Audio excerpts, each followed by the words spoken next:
আজকে সকাল সকাল আমার বাবা এমন একটা খাবার কিনে নিয়ে এসেছিল যেটা খেয়ে না আমার খুব ছোটোবেলার কথা মনে পড়ে যাচ্ছিল। ঠাম্মা আগে এই জিনিসটা খুব বানাতো জানো তো। কি বলো তো, এই যে এই রকম মোটা মোটা কলাইয়ের রুটি, এখন তো ঠাম্মার বয়স হয়ে গেছে আর আমরাও না পারি না ওভাবে। তো এই জিনিসটা ঠাম্মা আগে বানিয়ে খাওয়াতো, তো একটুই সবাই মিলে ভাগ করে খেয়েছিলাম। 20 টাকা করে নিয়েছিল, বাবা নিয়ে এসেছিলো আমাদের জন্য।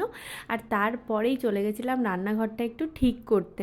কদিন ধরেই না রান্নাঘরের সেলফ বলো, ডাইনিং টেবিলের ওপর যে ট্রেতে জিনিসগুলো রাখা থাকে সেগুলো বলো, পুরো এলোমেলো হয়ে গেছে।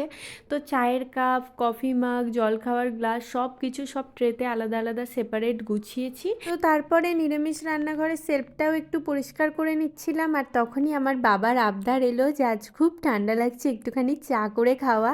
আর বাবার চা খাওয়া মানেই সেটা দুধ চা হতে হবে, আর এলাচ আর আদা অবশ্যই তাতে থাকতে হবে।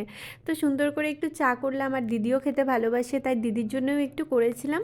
আর আজকে দেখো আমাদের না ব্রেকফাস্টটা একটু অন্যরকম ছিল, মানে রাতেই দিদি মটর ভিজিয়ে রেখেছিল, সকালে মটরের ঘুগনি আর মুড়ি, মাঝে মধ্যেই এরম ব্রেকফাস্ট আমাদের হয়। আর আমার খেতে খেতে মাম্মামও উঠে গেছিলো, তারপর মাম্মামকে কোলে নিয়ে সকালটা শুরু হলো।